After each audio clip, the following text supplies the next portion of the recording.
ಹುಟ್ಟಿದರೆ ಕನ್ನಡ ನಾಡಲು ಹುಟ್ಟಬೇಕು, ಮೆಟ್ಟಿದರೆ ಕನ್ನಡ ಮಣ್ಣ ಮೆಟ್ಟಬೇಕು.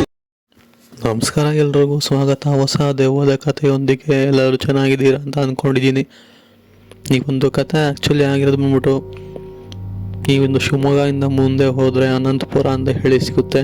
ಆ ಅನಂತಪುರದಿಂದ ಒಂದು ಚೂರು ಮುಂದೆ ಹೋಗಿ ಎಡಕ್ಕೆ ತಿರುಗಿದ್ರೆ ನಿಮಗೆ ತುಮರಿ, ಈ ಒಂದು ಊರು ಆಲ್ಮೋಸ್ಟ್ ಕೇಳೇ ಇರ್ತೀರ. ಶಿವಮೊಗ್ಗ ಸೈಡ್ ಯಾರಾದರೂ ಇದ್ದೀರಾ ಅಂತ ಅಂದರೆ ಆ ಒಂದು ತುಮರಿ ಒಳಗಡೆ ಒಂದು ಪುಟ್ಟ ಹಳ್ಳಿ, ಆ ಒಂದು ಹಳ್ಳಿಯಲ್ಲಿ ಪಾಳು ಬಿದ್ದ ಬಾವಿ ಅಥವಾ ಶಾಪಿತ ಬಾವಿ ಅಂತಲೇ ಹೇಳ್ಬೋದು. ಈ ಒಂದು ಕಥೆನ ನಮಗೆ ತಿಳಿಸ್ಕೊಟ್ಟಿರೋರು ಬಂದು ಸುಷ್ಮಾ ಅಂತ ಹೇಳಿ.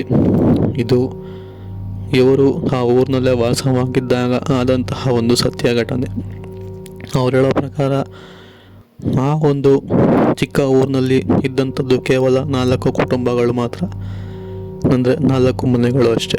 ಈ ಒಂದು ಕಥೆ ಆಗಿರೋ ಕಾಲಘಟ್ಟ ಬಂದು ಸುಮಾರು 2004ರಿಂದ 2005ರಲ್ಲಿ ಆ ಒಂದು ಆಸ್ಪಾಸ್ನಲ್ಲಿ ಆಗಿರುವಂತಹ ಒಂದು ಕತೆ ಅಥವಾ ಘಟನೆ.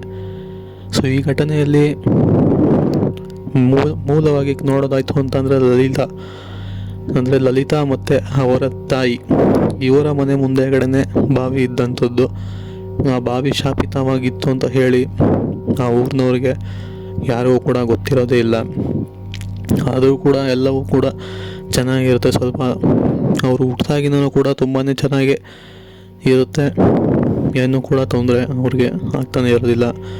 ಬಟ್ ಹೀಗೆ ಹೋಗ್ತಾ ಹೋಗ್ತಾ ಅವ್ರಿಗೆ ಒಂದೊಂದೇ ಸಮಸ್ಯೆಗಳು ಕಾಣೋದಕ್ಕೆ ಶುರು ಆಗುತ್ತೆ. ಆ್ಯಕ್ಚುಲಿ ಈ ಒಂದು 4 ಕುಟುಂಬದ ಅಥವಾ 4 ಮನೆಗಳು ಏನಾಗಿದೆಯಲ್ಲ, ಅದು ಸುಮಾರು 2000ರಿಂದ 2001 ಇಸ್ವಿಯಲ್ಲಿ ಒಬ್ಬೊಬ್ಬರಿಗೆ ಬಂದು ಸೇರಿಕೊಂಡಿರೋವಂಥದ್ದು. ಅವರು ಸೇರಿಕೊಂಡು ಒಂದು 4-5 ವರ್ಷ ಆದರೂ ಅವ್ರಿಗೆ ಅಂಥ ಏನೂ ತೊಂದರೆ ಅನ್ನೋದು ಕಾಣಿಸ್ಕೊಂಡಿರೋದಿಲ್ಲ. ಸರಿ ಅಂತ ಹೇಳಿ ಅವರು ಕೂಡ ಎಲ್ಲನೂ ಕೂಡ ಸಮಾನವಾಗಿ ನೋಡಿಕೊಂಡು ಇದ್ದಂತಹ 4 ಮನೆ ಎಲ್ಲರೂ ಕೂಡ ತುಂಬಾ ಒಗ್ಗಟ್ಟಾಗಿರ್ತಾರೆ. ಹೀಗೆ ಒಂದಿನ ರಾತ್ರಿ ನೀರು ಖಾಲಿಯಾಗಿದೆ ಅಂತ ಹೇಳಿ ನೀರು ತರೋದಕ್ಕೋಸ್ಕರ ಲಲಿತಾ ಒಂದು ಬಿನಿಗೆನ ಎತ್ಕೊಂಡು ಅಲ್ಲೇ ಪಕ್ಕದಲ್ಲಿದ್ದಂತಹ ಬಾವಿ ಒಳಗಡೆ ಬಂದು ನೀರನ್ನ ಮಕ್ಕೊಂಡು ಹೋಗೋಣ ಅಂತ ಹೇಳಿ ಬರ್ತಾರೆ. ದಿನನಿತ್ಯ ಅವರು ಆ ಒಂದು ಬಾವಿ ಒಳಗಡೆ ತನ್ನ ಬಿನಿಗೆಯಿಂದ ನೀರನ್ನ ಸೇದಿಬಿಟ್ಟು ಮನೆಗೆ ತಗೊಂಡೋಗಿ ಉಪಯೋಗಿಸ್ತಿದ್ರು. ಅದೇ ಥರನೇ ತನ್ನ ತಾಯಿಗೆ ಬಾಯಾರಿಕೆ ಹಾಕಿದೆಯಲ್ಲ ಅಂತ ಹೇಳಿ ಹೋಗಿ ಆ ಬಾವಿ ಒಳಗಡೆ ನೀರು ತರೋಣ ಅಂತ ಹೇಳಿ ಸುಮ್ಮನೆ ಹಾಗೆ ಆ ಒಂದು ಪ್ರಶಾಂತವಾಗಿರುವಂತಹ ನೀರಿನಲ್ಲಿ ತನ್ನ ಪ್ರತಿಬಿಂಬ ಅಂದರೆ ತನ್ನ ಛಾಯೆಯನ್ನು ನೋಡ್ತಾಳೆ. ಆಗ ಅವಳಿಗೆ ಒಂಥರ ಅಚ್ಚರಿನೇ ಕಾದಿತ್ತು ಅಂತಲೇ ಹೇಳ್ಬೋದು.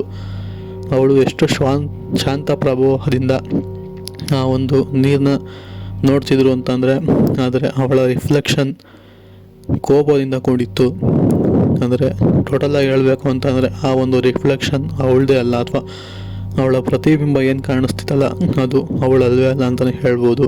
ಆದರೆ ವಿಚಿತ್ರ ಧ್ವನಿಯಲ್ಲಿ, ನೀನು ಈ ಬಾವಿ ಒಳಗಡೆ ಬೀಳಲೇಬೇಕು, ಇಲ್ಲಾಂದರೆ ನಾನು ನಿನ್ನ ಬಿಡಲ್ಲ ಅಂತ ಹೇಳಿ ಆ ಕಡೆಯಿಂದ ಧ್ವನಿ ಕೇಳಿ ಬರುತ್ತೆ.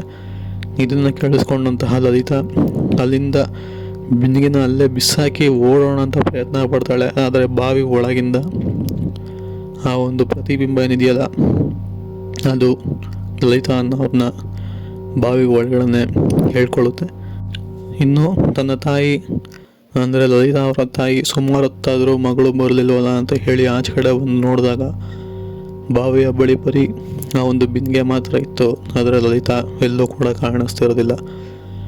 ಇದನ್ನು ನೋಡಿದಂತಹ ತಾಯಿ ಗಾಬರಿ ಬಿದ್ದು ಊರಲ್ಲಿರುವಂತಹ 4 ಮನೆಯವ್ರನ್ನೂ ಕೂಡ ಕರೆದು ಸುತ್ತ ಹುಡ್ಕೋದಕ್ಕೆ ಕೇಳ್ತಾರೆ. ಆದರೆ ಲಲಿತಾ ಎಲ್ಲೂ ಕೂಡ ಸಿಗೋದಿಲ್ಲ. ಹೀಗೆ ಸುಮಾರು ದಿನಗಳು ಕಳೆದರೂ ಕೂಡ ಲಲಿತಾ ಅಲ್ಲೆಲ್ಲೂ ಕೂಡ ಕಾಣಿಸೋದೇ ಇಲ್ಲ.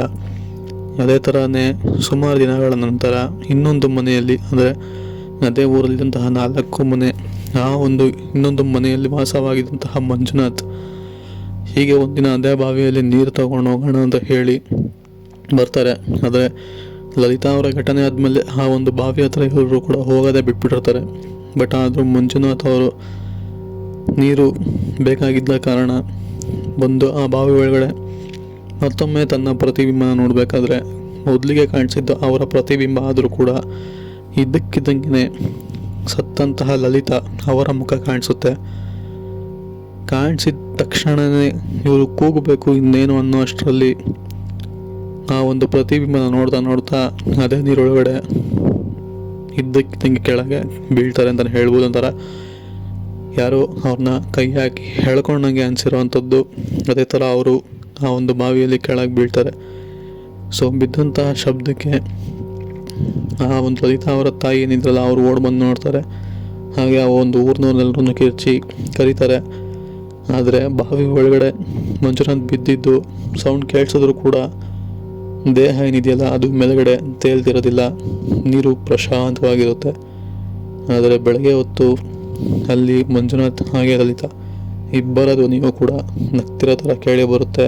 ಈ ಒಂದು ಬಾವಿ ಶಾಪಿತ ಬಾವಿ ಅಂತ ಹಾಗೆ ಹೇಳೋದು ದೊಡ್ಡವರು. ಕೆಲವು ಪ್ರತಿಬಿಂಬಗಳು ನಮ್ಮದೇ ಆಗಿರೋದಿಲ್ಲ. ಅದಕ್ಕೆ ಇದೊಂದು ಪರ್ಫೆಕ್ಟ್ ಎಕ್ಸಾಂಪಲ್ ಅಂತಲೇ ಹೇಳ್ಬೋದು. ಈ ಒಂದು ಕತೆ ಇಷ್ಟ ಆಗಿದ್ರೆ ವಿಡಿಯೋಗೆ ಲೈಕ್ ಮಾಡ್ಕೊಳ್ಳಿ, ಚಾನಲ್ಗೆ ಸಬ್ಸ್ಕ್ರೈಬ್ ಮಾಡ್ಕೊಳ್ಳಿ. ಸಿಗೋಣ ಮತ್ತೊಂದು ಕಥೆಯೊಂದಿಗೆ.